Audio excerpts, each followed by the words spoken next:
Hello everyone, welcome to FilmSnobbery Live. I am your host, Nic Baisley. It's great to be back another week, and we're counting down the weeks, until April 1st when we just hop in the car and get the hell out of Dodge. It's actually really nice in the studio today. It's the first time in a while I've been able to actually rock like a short sleeve shirt and not have to wear a jacket or anything like that. So very exciting. We have a fantastic show for you. I say that every week, but I actually really mean it this week because it is, from what I understand, International Women's Day, and it wouldn't be proper if we didn't have a female director on the show tonight. So we went ahead and created that happy coincidence. So, and I'm really excited because I've actually met this director before at a film festival. We're going to talk a little bit about her experiences on the festival circuit, as well as creating a web series. Differences between doing that, creating films. Our guest for the evening is going to be, director of the director and Mixed Bloom's Destri Martino. We're going to have her say hi in a minute, but first thing we're going to do is we want to show you a trailer for her web series, Mixed Blooms, which I think you'll all enjoy. I actually watched a few episodes of it before the show tonight just to kind of get into the groove and get a feel for it. And I found myself laughing, so that's always a good thing. So let's go ahead. Let's watch the trailer for Mixed Blooms. When we come back, we're going to talk with the director, Destri Martino. Stick around. Hello, Kim and Bloom. You okay, Kim? You look really stressed. Store meeting, right now. Oh, it's just the normal stress of being a small business owner nowadays. My bumper was only 0.3 inches in the red. I'm not paying this. Doesn't that mean your license will be suspended? It already is. I told the judge I'd seen better legal decisions from Judge Nelson. Putting on dumped girls really works. Can I get a mullet? Who are the deliveries to? One is a Wiccan wedding, and the other two are I'm sorry for hurting you, darling, and please take me back. You may not hit on any of these women, Chad. Do you understand me? But let me give you a word of advice from a sexually liberated woman. Guard your vagina. I think it's time for you to go home and think about your life choices. Whoa.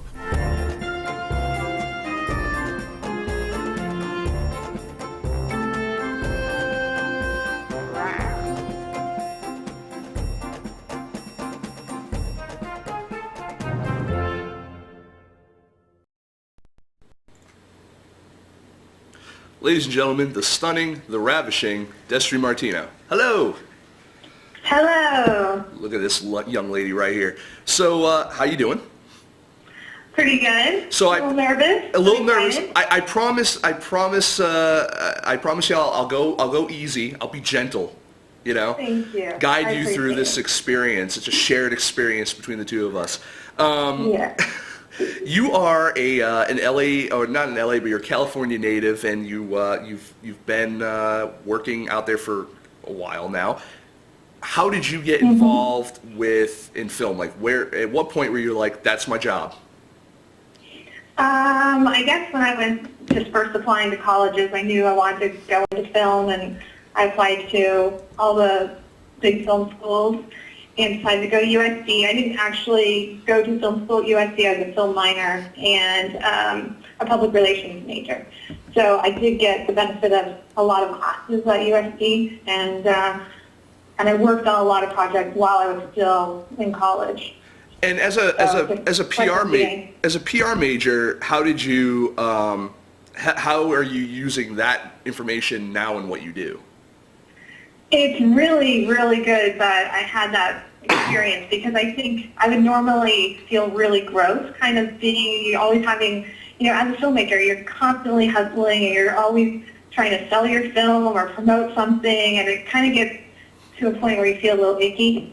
And but I just know in the back of my head, knowing about PR, that's just part of it. It's not a terrible thing, and sometimes it's like that you have to do it for yourself. It might feel weird, but it's just necessary. So it's important. It's been really helpful just to have that mindset.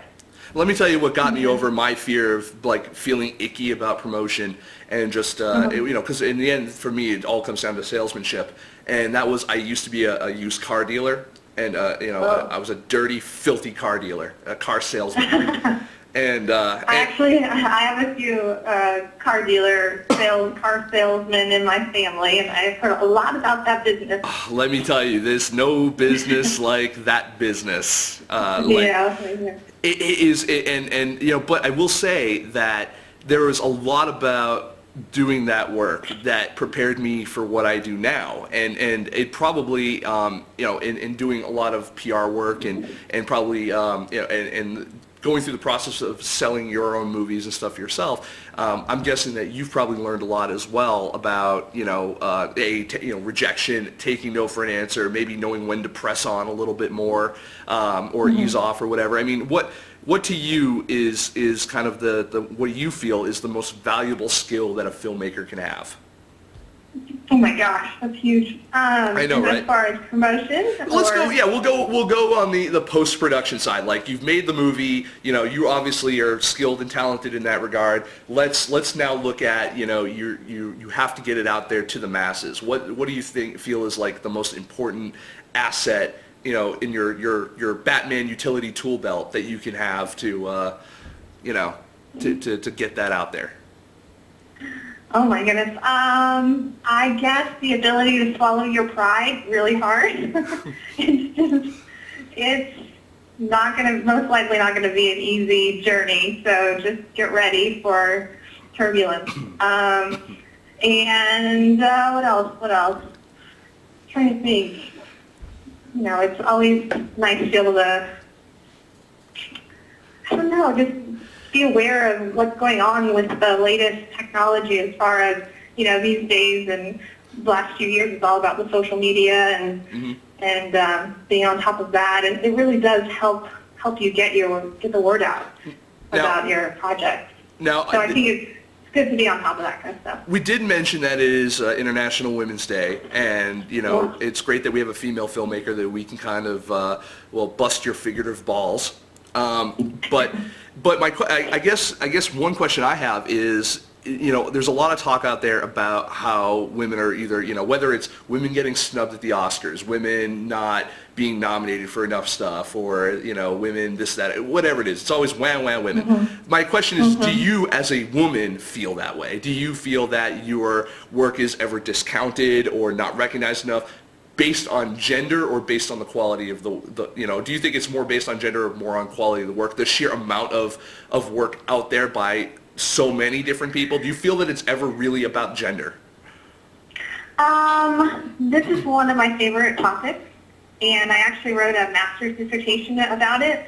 It was mostly about the topic of women directors and the hiring process, and it looked at how they can be excluded just in the process of how it works as an industry. And so I do think that gender can sometimes play into the hiring process. And it's not like, in my opinion, that white people might assume that, this gross, like, oh, we're excluding women intentionally. I think it's kind of institutionalized. It's just part of how business is done.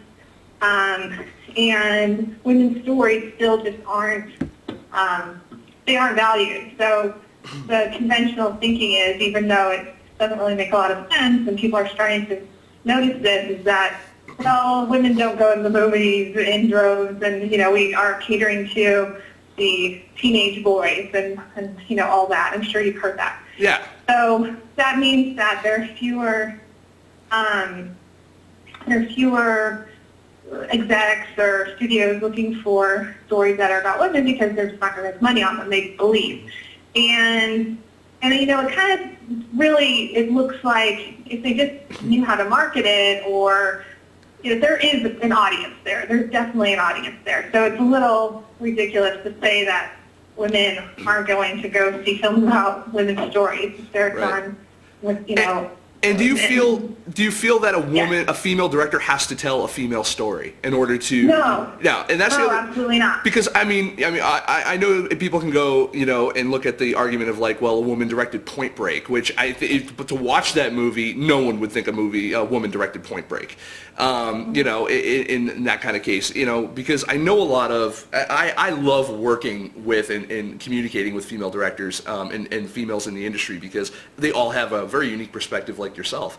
And, it's just, I find it so tough that they are marginalized, and I do always celebrate the successes. I just got off the phone with a friend of mine the other day. Her name is Mary Mazzio. She's the one who has the new documentary out called Apple Pushers that it's narrated by Ed Norton. And it's like, cool. She's talking, possible distribution deals, this, that, and the other thing, cool stuff going on with her. And it doesn't seem like people like her, Lynn Shelton, yourself, it doesn't seem like they're very much held back from success. And, but yet, it's the same thing I hear with, for lack of a better term, black people. Like, there's not enough black people in movies, and all the stories are not, we got a great friend of the show, Miles Maker. The only thing you hear him talk about all the time is like, black people aren't getting the respect they deserve in film. And it's like, every fucking year there's something going on with that. Do you feel that it's just, at some point, people just need to bitch about something that is relevant to them? Like Miles Maker is a black man, so yes. People should be bitching about this because it's something that needs to be, I think the industry needs to be shaken up and be told to look what's going on. It's institutionalized, and that we need to make an effort to make it change. So, because, the industry is based a lot on not just nepotism, but cronyism and relationships, and that's the way it is. And if there are so many men established already in the industry, and they're hiring their male friends, which often happens, I've seen it over and over again, that's how it's perpetuated. And I'm not saying these people are evil, awful people. It's just I am. No kidding. it's just something that happens because they're not stopping and saying, hey, how can I be a part of changing and making this industry more diverse? Well, they're not, it seems to me that most people in let's call it what it is, the business, aren't interested in change. They're interested in dollars. They're not interested in cents. They're interested in dollars. So it's and I have found that causing a paradigm shift, unless there's been something that has been uber successful, they're not going to risk it. Now, I know that we've gotten on a whole topic of conversation, and off of just you as a filmmaker, but I hope that some of this is relevant to you. But I do want to talk about your work that you are doing, because you are a working director. You have a web series called Mixed Blooms. You have another movie called The Director that you've been that's been getting around. And let's maybe start with Mixed Blooms. Why did you decide to do a web series? Because I really wanted to direct television, and most of the work that I do in my day job is corporate videos, and I can't really share it because it's internal stuff that stays internal. Right. And I was actually doing quite a bit of comedy, and I started to realize that it comes most naturally to me. So I talked to somebody, and they just suggested the web series route so I could show that I could consistently direct comedy, and so I just did it. I was at the Palm Springs Shorts Fest when this person talked to me about it, and I was driving home from Palm Springs, and I came up with a bunch of episode ideas, thinking about the characters, and just was the right timing. And then I contacted two comedy people I know, friends of mine who I know write comedy, and one of them used to be a stand-up. And I got them on board, and they were willing, which was great and kind of unexpected. And we just we got together, and we did it like a TV writer's room, and pitched ideas and developed the episode ideas I had further and the characters further, and wrote some scripts. Is this something that you ever thought while you were in the process of going like, man, I wonder if I should, like if we get this done and we shoot the pilot and then maybe wait till pilot season comes up and maybe try to pitch it there? Or, I mean, did you ever think of like, okay, maybe we'll try this for television first. If we get turned down, then we're going to go to web series? Or was it always a web series from conception? It was always a web series, but people now and then were like, oh, you should just do the pilot first and then see how that goes and see if you can sell it or get sponsors on board. And we already had all the scripts, so I just wanted to get it done. And the train just was already out of the station, and once it's going, you just got to hold on and keep going. It's a juggernaut. For me, at least. It is what it is. It's a juggernaut. Nothing can stop the juggernaut. So Exactly. now, did you actually get or approach any sponsors to help defer the costs of making Mixed Blooms or anything like that? Because you did a crowdfunding campaign for this as well, right? Yes. Yes. I did Kickstarter. Kickstarter. How did that work out for you? It worked out pretty well. We hit our Kickstarter goal. What I did is I was a little nervous because I wanted to go for like 8,000, and I just wasn't sure if I could get it because I think the last thing that I did, my short film called Phlegm, was I think I raised about 5,000. So I was like, I don't know if I can hit 8,000. Right. So I kept the goal low on Kickstarter because it's all or nothing. And so I hit that goal and not much further. And I think because just psychologically people, they see that number and the little goal line and they're like, oh, they're all done. Yeah, all set. So I might have done myself a disservice there. But we kept it really, really low budget, really small crew. We shot 2 episodes a day, and we did like 3 Sundays in a row. Right. And it's what, six episodes or so? Yeah, 6 episodes and then a bunch of extras and then, just a bunch of extras on top of that. So I think it's a total of 13 videos now. Cool. And how has reception for it been so far? Like, do you feel that you're getting the responses that you wanted, whether through social media or on your own website? I mean, are the views what you expected for something that kind of came out of, for lack of a better term, came out of nowhere, right? I mean, you just kind of, people know you from your work, but, you made this and now you have to kind of birth it out to the world. Right. Of course, you'd love for it to get 1 million views, but the reality is that it's hard to get a lot of views if you don't have a known entity, especially for narrative stuff. Right. Especially because we're indie, we're not on any sort of special platform or connected to a sponsor that's also doing, real marketing for us. So I'm happy. I'm pretty happy with how it turned out because we did get a solid number of views, and we just hit our latest video just hit 1,000 views within a month, which is really good for us. So I'm happy that we're still growing. Good. And people are still discovering us, and we've gotten good feedback. And it seems like it probably makes sense to do a second season because we have grown a fan base. Cool. So you've grown a fan base and you've been able to kind of, get these people to follow you and kind of work. You're working through this, and I'm stalling because you kind of dropped out for a second. You still with me? Uh-huh. All right. Yeah. So you think a second season would be in order? Now, here's another question, and it's more of a personal / professional question. You raise money. Obviously, you have this cast. You have crew. Did you pay for your cast and crew to be there for season 1? Did I pay for? I paid a gas stipend, and we're doing. What's the word I'm looking for? Deferred or? Deferred, yeah. Okay. It's deferred, but it's all through SAG. Okay, so it's SAG New Media? Yeah. Gotcha. So, all right, and so you think season 2 would probably be similar? Because I know what a lot of people are doing, and I had a conversation with someone about this recently about compensation, and I would love to know your opinion, because not only have you worked on the web series side, you've also worked on the corporate side, you've also worked on the, as a filmmaker, an actual, a director of the director. So, you've kind of got, the conversation on compensation I had was someone said, well, I have a web series. We did season 1, and I didn't pay anybody because we just couldn't afford it. Now we want to go do season 2. Should I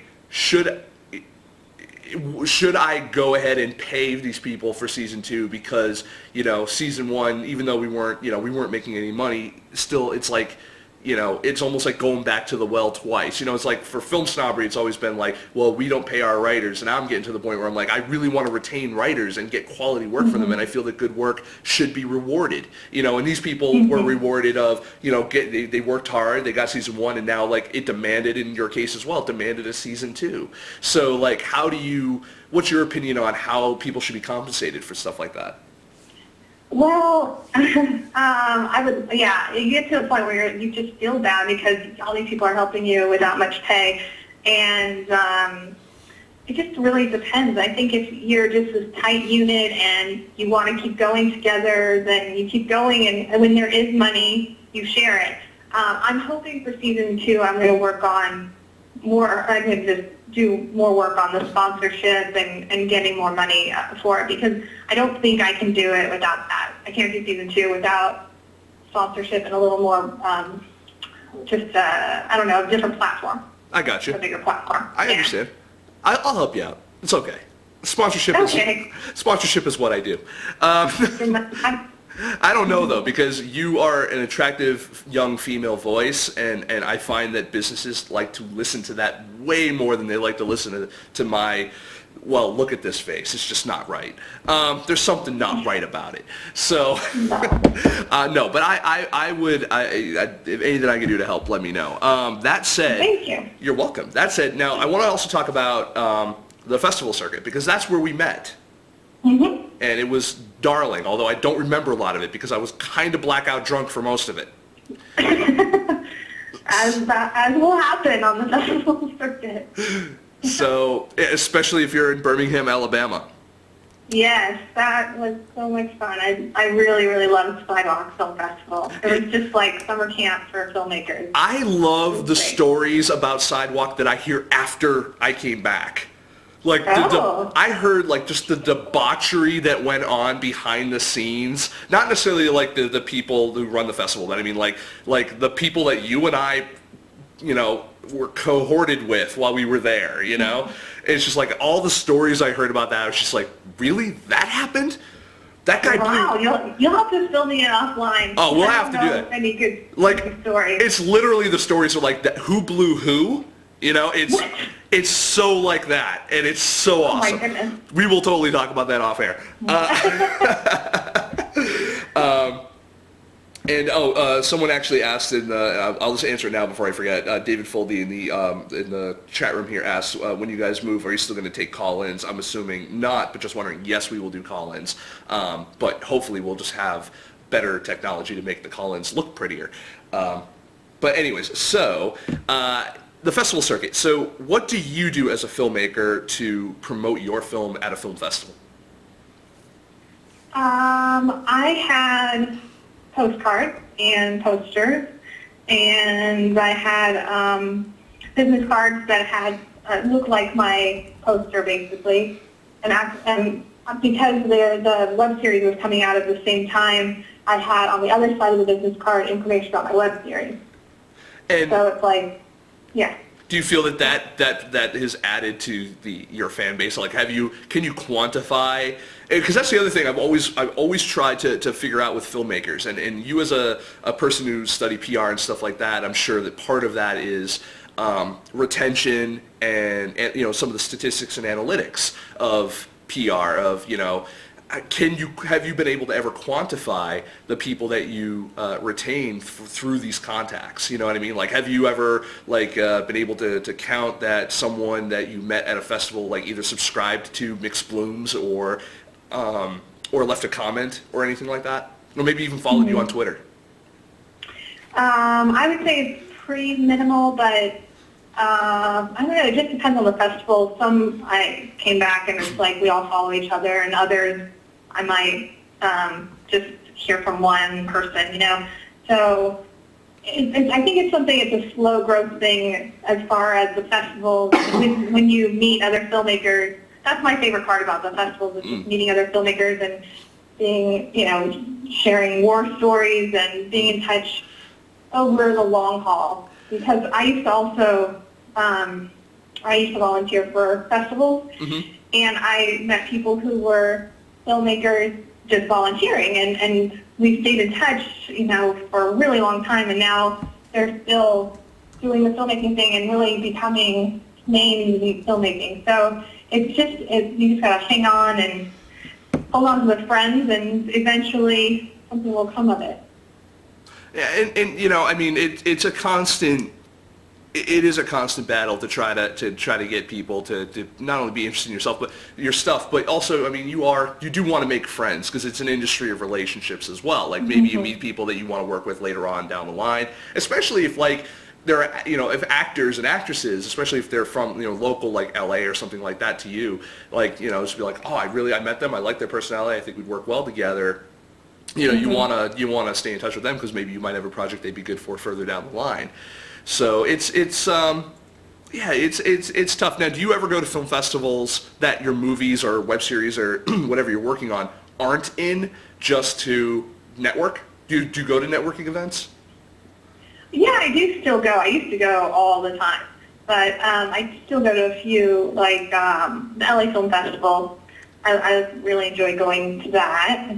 I just have a lot of friends that go, so if we haven't seen each other throughout the year, we'll connect there. And I'll usually get a pass so I can go to the parties, and that's where I see everyone. And because you strike me as a party girl. Totally. No, not really. I have a full-time job. I have to be a professional. Oh, be a professional. Yeah, but that only lasts 9 to 5, honey.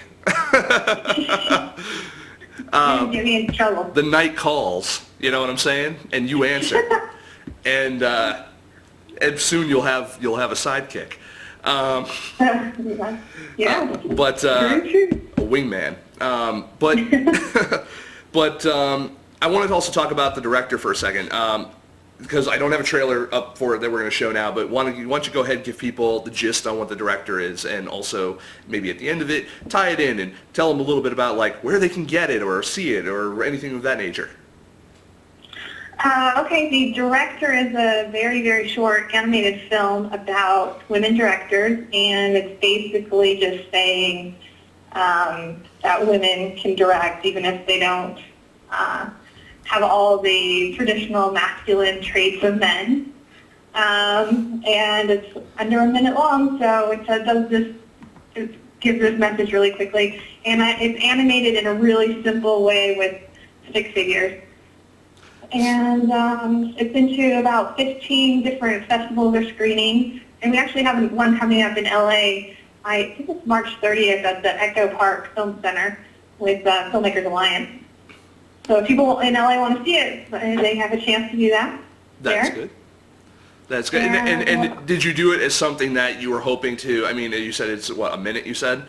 So yeah. I did it for a trailer contest for a program of shorts at the American Cinematheque called Focus on Female Directors. And so it won that contest, and then Kim Edelman, who is one of the people who programs that program, the Female Directors Program, suggested that I put it on the festival circuit, trying to kind of take out a couple things that made it a trailer and send it out as a short. And lo and behold, it actually got into a bunch of festivals. So I owe it all to her. We all owe it all to the Nookie. I got nothing. But Kim wrote, she wrote a couple books, I think, about short filmmaking and festivals. And I was going to say, I know that name from somewhere, and I'm like, you said Kim wrote something. I'm like, I know that, and I'm like, who do I know that from? She is a woman about town. A woman about town, but not a lady of the evening. So good. No. She's a lady in the evening, as well as in the morning. Yeah. I don't know how the hell I don't know what the hell I'm talking about. But so what do you have? You already mentioned that you might do a season 2 of Mixed Blooms, but do you have any other projects in the works currently, or is it pretty much just kind of promoting Mixed Blooms and kind of focusing as much full time as you possibly can on that? I've been thinking it's probably time to make a feature. So I'm just starting to put the feelers out there for scripts because with my full-time job, I know I'm not going to be able to complete a script. Oh, I have a script for you. Really? Yes, and by I mean Jerry. Jerry has a script on Inktip right now. I highly suggest that anyone who loves to do like a really good, and I told Jerry, I said, if no one buys this script or options this script within the next year, I will make this movie. I will produce. Well, I will produce. Really? I will produce this movie. What genre? It's a romantic comedy. It's kind of a teen college sex comedy type of thing. He kind of toned it down a little bit too, and I kind of like how it turned out. But that said, it's called Freshman 15, and it's awesome. It's probably one of the best scripts of Jerry's that I've read, and I've read 3 scripts, maybe 4 from him so far. I think 4. 4, yeah, because so he's got one optioned right now. Funny Thank Doubles. you for praising. It's the best of 4. Well, honestly, I think that Freshman 15 is the next logical progression of in your career to Stuck Like Chuck. I mean, as much as I give him shit all the time that, man, you typically tend to write a lot of the same types of characters. Like, when I hear his character speak, I hear him. But I think that's just because I'm too close to Jerry. I know Jerry really well. Yeah, you know him. Yeah, so, but I think that, like, if I'm looking at Jerry as, like, a Darwin chart, he's now gone from, like, plankton to like maybe some like amoebic, maybe slightly multi-celled organism. I don't know. I don't know if that's backwards or You're forwards. so nice to him. I quote that on the movie poster. Yes, you can. No, Jerry Jerry has Doesn't risen Jerry from direct? plankton to amoeba. Jerry's gone from like Homo erectus to just homosexual. And no, Jerry. Progress. What was that? What did you say? Progress. Yes, progress. It's all about progress. And but no, I love that. I love that script, and that's why. I mean, I've always said like to so many people when they ask me, "Oh yeah, where's your script? Where's this?" You're gonna just kind of get into the game eventually and just make something. And I'm like, no, I have no interest, and I really don't. But I feel very strongly that it would be such a shame if this movie didn't get made. Like, I felt that strongly about it. I'm just like, look, I'll give you a year to sell it. And then if you can't sell it, I will option it myself for like $1. I definitely need to read it then. But doesn't Jerry direct? Jerry does direct, but I don't think he made that script for him to direct. What do you think, Jerry, real quick? It's a movie that I would love to direct, but odds are I'm not gonna, so I'm okay with that as long as I find someone that is on the same page with it, and also if the budget's right, because it's a bigger movie than what I usually write. I've said to Jerry before. I said to him that he's a fantastic writer and a fair director. I think that he needs to mature a bit in both, but I think his writing is on par with at least anything that's on television at the moment. So he at the very least could have a career successfully doing just that while he hones his skills as a director. I think that he just needs more opportunities to make things. Like, I'm totally behind Jerry. I'm sorry to come in on the interview now, but what I was just going to say is, honestly, my idea was doing the one for them, one for me thing, the Soderbergh does, but I would do the writer's script for them and then make my own little, $20,000 indie film, like on the side, like a really small indie, just to hone my craft as a filmmaker. And let's be honest, that's kind of what Stuck Like Chuck 2 was. And with as cheap as a bastard as Jerry is, $20,000 to him would be like a Michael Bay movie. Like, it would be like ginormous for him. So, it's good. I think that Jerry will have an opportunity in the near future to really to really kind of get that out there, especially if Funny Devils gets made the way we hope it will. And I've been behind Jerry the whole way. And so all of that was said to say this: Destri, you should go on Inktip.com and check out Freshman 15, because if you're a member of Inktip, you can actually read the script that's up there. So. Or I'm not a member, but do I have to pay for it? Yeah, I think so, but Yeah, I can just email it to her because Yeah. I've heard searching for specific titles on Inktip is a bitch. Pretty much you have to search by like genre and stuff. You can't search a specific film. So if like a filmmaker, like if you meet someone and they're like, "Oh, read my script on Inktip. It's called this." There's no way of searching that, or it's really hard to search that. because they search more based on like keywords and stuff, right? Yeah. Okay. Yeah. So Jerry, you're done with the interview now. I'll take myself again. Thank you. Good. I definitely want to read it though. Yeah, I'll make sure Jerry sends it to you. Okay, cool. So if you are looking to do a feature, boom, I can start handing you stuff. But no, that's good. I would love to see what you do with a feature because I think Mixed Blooms had a really good, I'll give them like my mini review, I guess.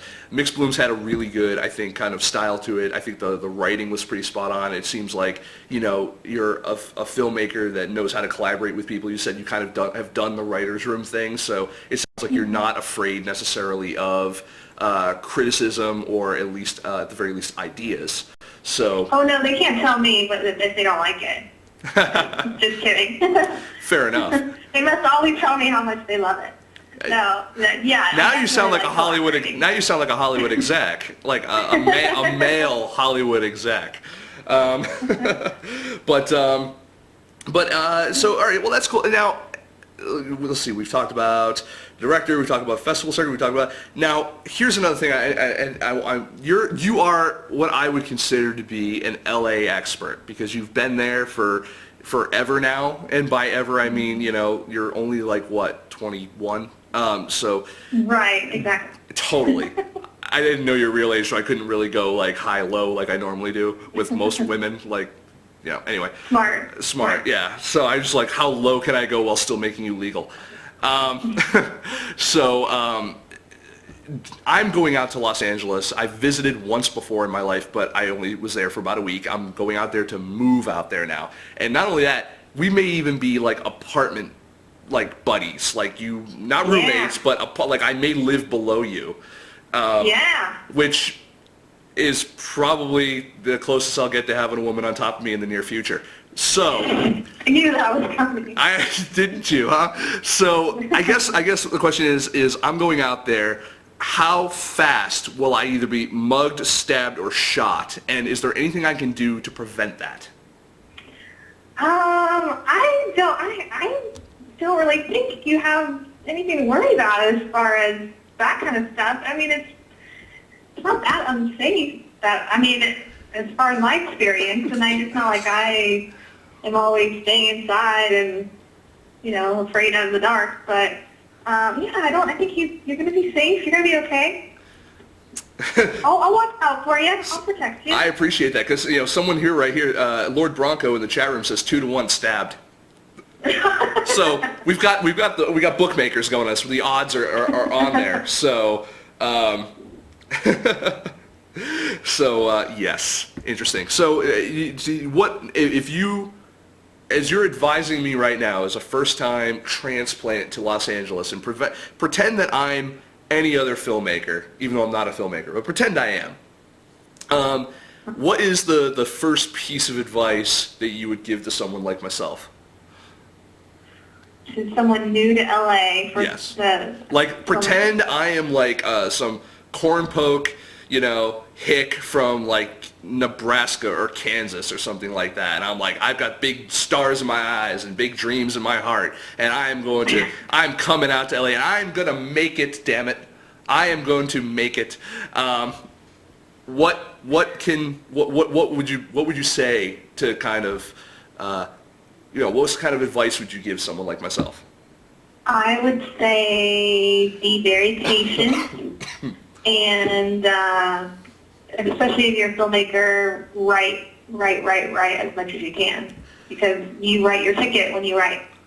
I was going to say, do you feel that most filmmakers that are in LA are more successful writers than they are filmmakers?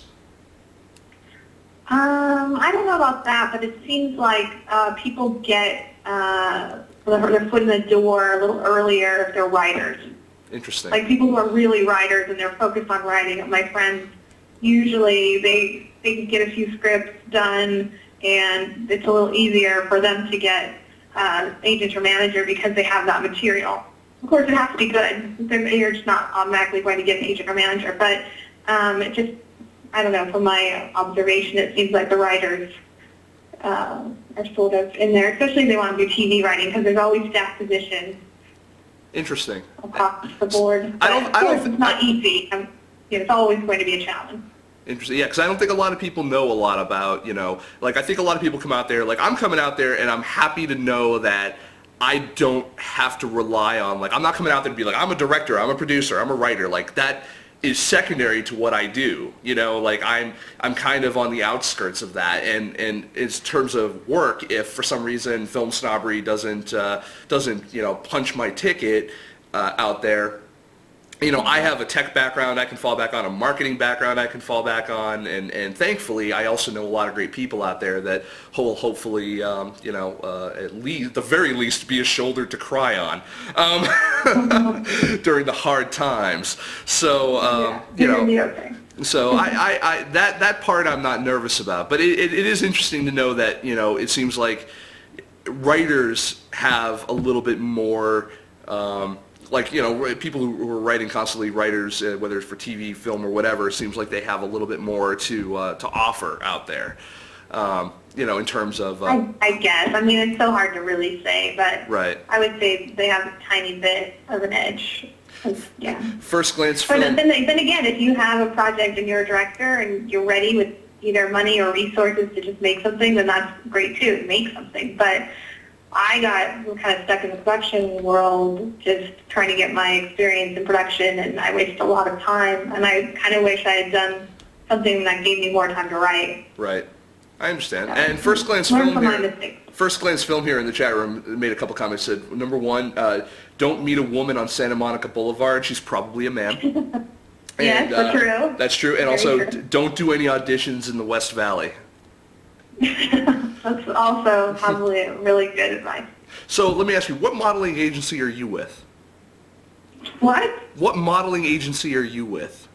No modeling agency Damn, for me. see, I'm hoping that that's a good pickup line. No, kidding. It's better. Could be. Could be. I don't know. Did it work for you a little bit? Were you like, wow, really, modeling agency? I don't know. See, I have to. We'll work on that. It's not so much modeling here, but we'll work on that, Nick. Okay. When you get here. Good, because On I your have no skills whatsoever. Like for me, it's just like if I can find them and they're blind, like I'm halfway there. We also But need maybe you should be going to Santa Monica Boulevard. No, because they're blinding them to be blind, not me. Especially because blind people feel with their hands. I don't want to feel with my hands on Santa Monica Boulevard. But I want to thank you so much for coming on and talking to us about Mixed Blooms and the director and what you do, and because I think you offer so many different perspectives. I mean, like we said, it's International Women's Day. It's great to have a woman on the show and get your perspective on the industry. I think that conversation we had about like it's a man's world was really good. I would wish we could continue that for like another hour. I could go on and on. Thank you so much for having me. Very fun. Anytime, and I look forward to seeing you in 3 weeks. We'll have a drink. We'll have many. Then you'll be halfway to where I need you. So thank you so much, and I wish you continued success on Mixed Blooms, and hopefully, what they say, 13 seasons in a movie, right? That's what they say? So something like that. Exactly. So thank you very much, ladies and gentlemen, Destri Martino. Thank you. Thank you. And bye. And we are now back with the show as usual. Right now, normally I would cut over to a commercial for our good friends over at Indie Picks Unlimited, but honestly, I just don't feel like doing it right now because we do have a lot of things that we still want to talk about. I'm going to talk to Jerry real quick. Jerry, hi.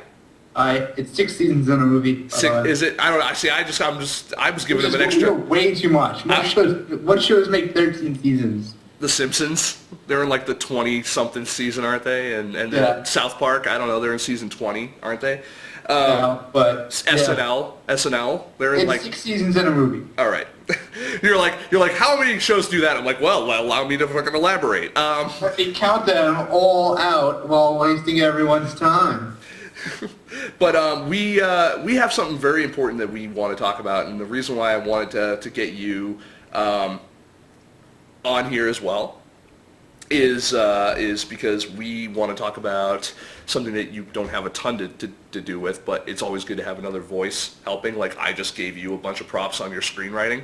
I need you to help me. So I'll give you props on begging people for money. Exactly, because you've gone through this on a movie before. We've had the discussion of your famed Indiegogo campaign, and that's what we have right now, an Indiegogo campaign to help move myself and FilmSnobbery to Los Angeles. But not me. Not you. But the whole thing is that Jerry's not coming. You're moving me off the show. Good call. Good call. Wow, you really got me on that one. That's good. Yeah, the moving truck is showing up, but you're not going anywhere. Yeah, Joe. So Jerry is he'll still be involved. He's just not going to be on the show as much. We'll have another co-host kind of helping, but the show format is going to change a little bit as well. So when put in perspective, I think a lot of people will understand that joke a little bit better in like 2 months. But Jerry, so we're doing. I think we're doing okay so far. You tell me, how do you think we're doing? We're at $1,510 right now, $1,510 on a $5,000 goal, and we're like, what, 4 or 5 days, 6 days, somewhere around there into our campaign. So we started at, what, 30 days, and we're at 25 or 24 now, 24 days. Do you want my honest opinion? Yes. How's it going? Yeah. Okay. This is similar to what we were doing on Stuck Like Chuck 2, where within a couple of days we were at like 1,500. And I was like, wow, we made it to 1,500 in just a few days. We're going to keep going. And we kind of just plateaued for a while. And like we'd occasionally get a few, like 1 or 2 donations a day, but like usually it's like some days we would start going without a single donation. And then we would like at the end of the day, we'd finally get a donation from someone. And then like it kind of teetered off for a bit. And then we got a few days where we started getting more donations. And then it went back down. So I don't know where you're at. Because like, we all know what happened with my campaign, so... Yeah, we do. We definitely do, which is why I wanted to have the campaign failure expert, correspondent, Jerry Cavallaro on my show. So in my professional opinion, you're right at the level where you could fail or you could skyrocket. Because I was talking with a good friend Gary King on Facebook the other day, and he's like, oh, you're killing it so far, and, you know, everyone will... It's always a rally at the end. And I'm like, I don't want the rally at the end. I'm like, no offense, but I'm going to be busy packing and getting shit together, and, like... I can't be stressing out about also, just the rally at the end is more with Kickstarter than Indiegogo. Right, and that's the other consideration. Now, obviously, the reason why we did Indiegogo is because regardless, we need the money. So, like, even if we don't make our goal, we will still figure out some way of getting there. It just might not be April 1st. It might be April 2nd, but. You know, it's just, I gotta sneeze. It's coming up. Hold on. Go for it. Thank you. You can do it. I can do it. But, yeah, we really hope that we can hit the $5,000 goal because I've budgeted everything out. I've got the route planned out. I've got how much it's going to cost for gas, how much it's going to cost for tolls. I've budgeted for... the apartment, which is a studio apartment, it doesn't even have a fucking kitchen, people. Like, I'm literally going to be working on, like, a college mini fridge and a hot plate, you know? Lord Bronco just said that you said the wrong thing. Nobody wants to hear about packing. Makes the campaign sound like an afterthought. The campaign is not an afterthought. It's something that is going to happen regardless. I'm not sure how the campaign would sound like an afterthought if the packing is the last thing you're doing. I mean, no offense, man, but like I'm packing my entire life up in a tiny little car that I'm looking at right now that actually doesn't even run right now. Well, it runs, but I need to get wheel bearings on it. So I've got about $500 worth of repairs to do. You know, it's just like... So get your donations in now. Totally. It's like I've got to set up an apartment before I get there. I've got a car repair to do. I've got a budget for gas, budget for tolls, budget for food. I've put money aside for production design for the new studio. A very modest amount of money for like a bed and maybe like a mini fridge for the apartment so I can live. Yeah, man, it's tough. It's tough, and I really hope that. We make our goal. I mean, that's the end of it. And if anything you guys can do to help, I'd appreciate it. We actually posted a couple of updates recently. One update was that we posted today was it's actually the entire route we're taking out to LA, and that was kind of a fun one. And I actually filmed something today. It's going to be out in a couple of days. I didn't want to post everything all together. And what it is I did an actual video from my my tablet in my car to kind of give everyone an idea of like, this is where I'm going to be for days on end getting out to Los Angeles. I'm looking forward to it. I love to drive. The car has always been reliable. I just have to get some work done to it now just to get it road ready, especially for such a long trip. And it'll be good. It'll be good. I mean, I'm not bitching, but I'm you know, I want to, I hope people understand that the faster we can get everything done and get everything set up, the quicker I can kind of get this stuff back on the air, and the quicker that we can get more site enhancements done, because all this stuff is basically being done by myself. You know, the sooner we can start, you know, implementing a lot of the new resources that I think we're working on. You know, we've got another screening series to plan. We've got, you know, other surprises. Jerry and I were even talking about some surprises possibly in store right before the show. So, you know, we're not going to talk about it now, but we'll, you know, we've got a bunch of stuff. So, you know, just anything you guys can do to help. Yes, this is kind of the big bag. I know it's not really a well-formed argument, but the whole point is the reason why we're doing this is because we want to help you. My entire life revolves around what can I do. Every day I wake up, all I can do is think about what can I do to help promote independent filmmakers today? What can I do to watch movies and review movies? What can I do to get your movies in front of an audience? What can I do to help make you money and help you make your next movie? That is my entire life. I'm in Massachusetts. There's zero resources for me to do that out here. And yes, I know that we are kind of an online entity, and yes, there's a lot of great resources that you can use online, but anybody who knows anything about business knows that deals are made in person. You know, deals are made, especially high-level deals that involve things like money. No one's going to give me 10 grand, you know, just online on a, you know, on a couple of email exchanges. What's going to happen is I'm going to go out to LA, I'm going to meet up with the people who need to be met up with, I'm going to make deals with them, I'm going to shake their hand, we're going to drop a contract, and then guess what? You get money. That's how that works. We get money, you get money. Everyone gets money, and then we all sustain, which is really the whole point, right? You know, I do this on my own dime. I hope to not have to necessarily do it on my own dime for the rest of my life. So it's, yeah. And Streamunity says, and yet you have made it all this way anyway. And yeah, I'm so thankful for where we are now. And we totally couldn't have made it to where we are now without, you know, you guys out there. I mean, you'll see it in the video. I give you guys total props in the next video that's coming out in a couple days. And I'm probably phrased it a lot better too. But I mean, totally everything we are now is because of your support, not necessarily of anything special that we've done. What we did was we showed up and we continued to show up, just like Jerry. Jerry showed up one day because I was in a slant, you know, I was in a bit of a, you know, I needed help. It was a bit of a, you know, a pickle, as it were, and he just kept showing up. And so that's, you know, that's really all it is. But, you know, because you guys kept tuning in, because you guys... The show is my idea. Because besides, you always try to take credit for shit. It's true, though. I was the one that told you should go live. After the whole disaster of the 24-hour live show where I came in and tried to save your ass during the show, and I was on the air for 12 hours. Well, at least someone was. So yeah. the other thing about more people on the show than who were watching it. Right. So anyway, my whole point of that was that, you know, the only way we're going to grow bigger and be able to help more, because at the end of the day, I want to help you more, is if we have an opportunity to be in a place where that help exists and, you know, those resources exist.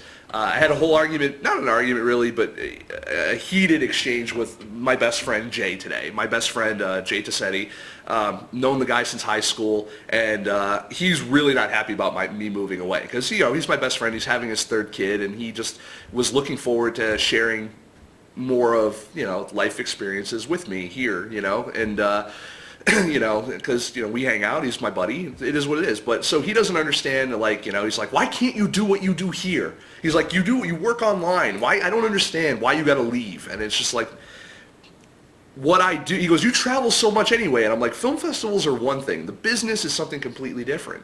You know, excuse me, film festivals are only a part of what we do, you know, in terms of coverage, in terms of speaking engagements, in terms of stuff like that. So it's you know, that's only one facet of what we do. You know, if I want to consult with a filmmaker on their movie, there's not tons of opportunities to do that here in Massachusetts. You know, out in LA, if I want to do a script clearance for someone, if I want to do if I want to do some sort of you know, help on, you know, production, post-production, festival strategy, distribution strategy, anything like that, chances are there's far more resources available there and far more, for lack of a better term, customers there, potential clients there, than there are here. So, I mean, I'm just going to where the market is. So, yeah.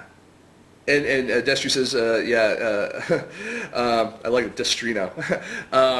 Just showing up is half the battle. Yeah, totally. And Lord Bronco says, you have my total support always. Lord Bronco, I totally appreciate that. I really do.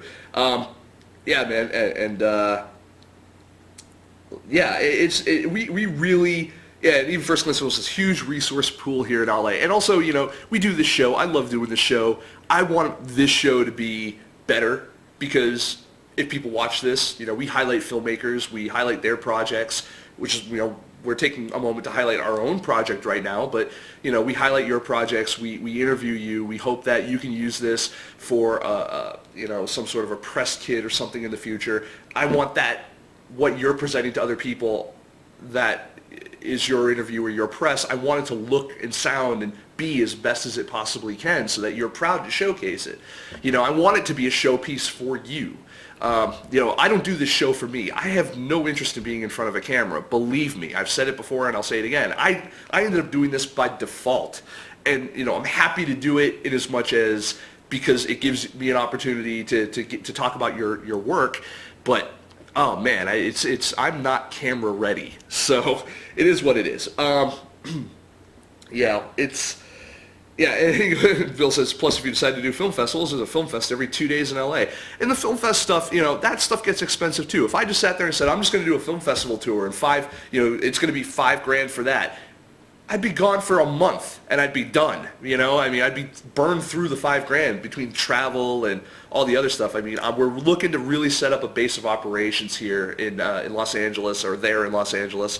We're looking to have a little bit of fun with the trip, you know, really involve you guys. The perks are great. We've got postcards that I'm going to write out from the road in different locations we've stopped at. I'm going to, you know, we've got the FilmSnobbery B&D t-shirts, which everyone tells me they like, so hopefully you guys like them too. We've got free consulting time. We've got, you can live on my couch or on my mattress. I don't give a shit. I'll sleep on the couch or floor or wherever. For up to a month. An airbed or whatever, up to a month. You know, I mean, you know, if you have this same dream that I do of I want to come out to LA and I want to make it, let me give you a freaking heads up. You know, let me give you a handout. All this, you know, basically what you're paying for is your first month's rent, pretty much. You know, and then you get out there and you live, you know, maybe not comfortably, but you live out there for free, you know, give you an opportunity to go to some meetings and go and meet people and do what you need to do, you know. Hopefully you get some, you know, get your feet under you and you make it. Yeah, Jerry said it before, we should do a radio show, yeah. Anyway, so that is my completely long-winded description of why I really hope that you find value in what we do and value it high enough that you feel compelled to make a donation to our campaign. Jerry, I believe, put the URL in the chat room. The URL is also up on the screen right now. It's indiegogo.com/moving forward. And that's what we're doing. We're not, you know, moving on up. We're, you know, moving forward and really moving over. You know, I mean, we're not doing this, you know, we're not asking for money so that we can go and buy, you know, live in an expensive apartment and live rent-free and do everything on your dime. This isn't, you know, me trying to take advantage of the indie community's generosity. We know that you have money issues of your own. It's still a tough economy. We know that you are trying to save up money for your own projects. But please, I'm asking you to support us in what we're doing, and I guarantee you it will pay dividends for you in the future. This is why we're doing this. We're doing this for you, so that you hopefully don't have to beg for money later, and so that you can come to us and then we can help you. And because that is what I specialize in. I specialize in finding ways for people to get help. It's just, I don't want to have to. I just don't want to have people, I want people to make their movies. I want them to, I want to be in a place where I can sit there and tell people, look, I got someone who has this, and this, and they need this, and this. What can we offer them? And be able to make that deal on your behalf and help you out. That's just what I do. So, yeah, and Jerry, Jerry, everyone says like the help us help you, and it's such a fucking trite thing. And I know what you're getting at, Jerry, and I do appreciate it. But like, it's so true. Like my job doesn't exist without you, and hopefully you guys find value in what we do, and hopefully you guys support it. So thank you very much for those who already have. We've got 30. I don't know if we got any during this long tirade, but we did have 30 backers. Let's see how many we have now. And it's probably still going to be 30. It's the same. It probably is. I will say that, and it's on this show, the next person to donate $25 and up will get a one-year Movie Maker magazine subscription. So if you're thinking about donating and you've just been waiting, why? I don't understand. It's a fine publication. It is a fine publication. I know them very well. They're very nice people. As a matter of fact, I will thank right now, thank Jennifer Wood, the editor of Movie Maker magazine, for helping us out by donating several free subscriptions. And that's what this stuff is about, folks. It's about finding people who don't necessarily always have money, but maybe they have resources. In this case, we hope that you see us as a resource that needs money. So, if you can donate, great. If you can't, look, I completely understand. It's still kind of shitty out there economy-wise. Everyone's saving pennies. But if you can at least retweet it, Facebook it, Google Plus it, hell, dude, throw it up on Pinterest. I don't give a shit. Get it out there, because that's what we need. Pin that shit. Pin that shit. Get it out there and help us, give us a little bit of a hand up, to get out there. Is pinted a thing? Pinted? Yeah. I don't think it's pinted that shit. I haven't heard that. I haven't heard pinted. I think we should start that. I like how you could really kind of make any word a thing just by adding that shit at the end of it. It's just we use Canon cameras here, right? So we use Canon cameras. We'd be like, I Canoned that shit. Yeah. I don't know. Like right now, Indiegogo that shit. By the way, I didn't want to break the little sentimental tirade, but I was going to make the joke that when you said you said my job wouldn't exist without you, I was going to throw in, and my job doesn't exist anymore.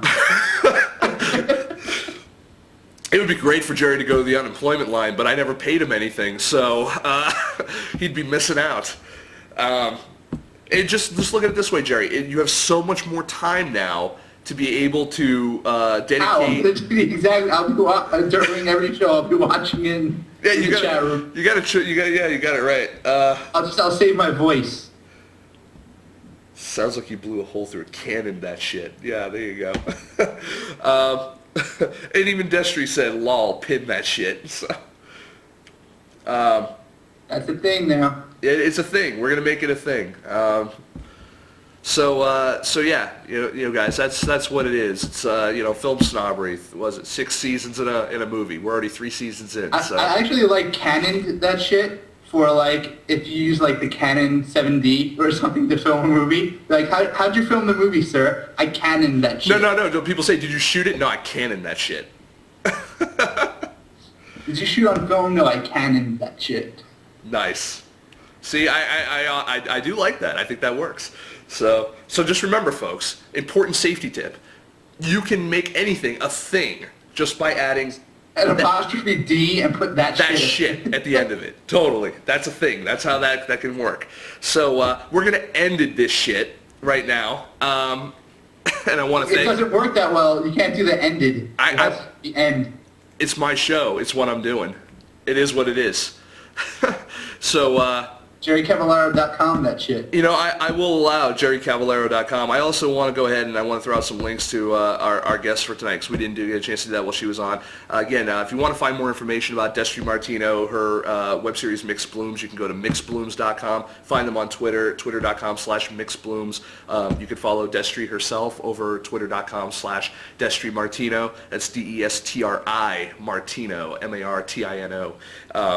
She's so adorable. And you can also find them on Facebook, facebook.com/modernfamilybiz. And please check it out because she's always got cool stuff going on. And Streaming Indie, thank you very much. His live guests in the studio will be quite a novelty. Definitely worth supporting the move. You know, at the end of the day, we really just want to make things as just dynamic as possible for you guys. You know, we want to make it, you know, it's a show. We want you to be entertained. We want you to be educated. We want you to be able to use it, you know, to your benefit.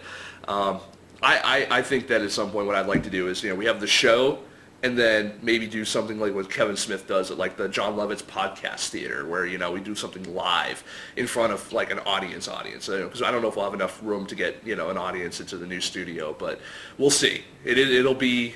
We'll see. I don't even know what the new studio looks like. I know some of the equipment we'll be using. I don't know what it looks like. So hopefully that'll be an update in the near future for you guys too. We'll maybe try to get some pictures of it. We'll get some more information about our new co-host, Leah Savoli, who's going to be on the show, and maybe see who we can wrangle as part of the new production crew for FilmSnobbery Live, if any. I don't know. I might have to go out for interns. So that being said, please follow us on Twitter, twitter.com/FilmSnobbery, facebook.com/ you could Facebook to that shit. Facebook.com/FilmSnobbery, and follow us and all of our exploits every day over at filmsnobbery.com. And yes, again, you can go and follow what Jerry's doing too at JerryCavallaro.com. And if you have any interest in reading and possibly purchasing, optioning, whatever you want to call it, Freshman 15, Give me money for my shit. Give him yes, you can PayPal his shit. I don't know. So yes. Redid my shit. And hook Destri up. She only needs 4 more likes to hit 200 likes on Modern Family Biz. So rock that shit out and do that. That shit. First Glance Film. Nic Baisley will be the Jerry Springer of indie film. I would love to get rival indie filmmakers on and watch them beat the shit out of each other. Oh my god, that would be awesome. There's got to be a way to like do that. I would watch that intently. Would that make me the Steve Wilkos of indie film? I hope so. I don't know how you would separate or moderate that heated discussion from Los Angeles. First Glance Film says, I'll option it for 11. Oh, by the way, while Bill here is in actually and before we leave, I know I'm protracting this, but while Bill is in the chat room, I want to say congratulations to Bill for successfully funding his Kickstarter project, Jedi Camp.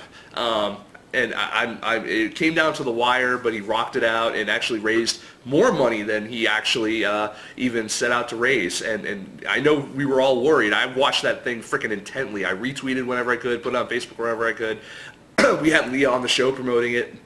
And I'm really glad to see that he succeeded at it. He totally deserved it, and I wish him the best luck on that. I actually really look forward to, you know, seeing a lot of the behind-the-scenes stuff while I'm out in LA about how they're, you know, going to put that together. Because, you know, you did it for the kids. It's great. All the extra money, from what I understand, is going to DoSomething.org. Great charity. I actually, you know, have met those people before. Great people.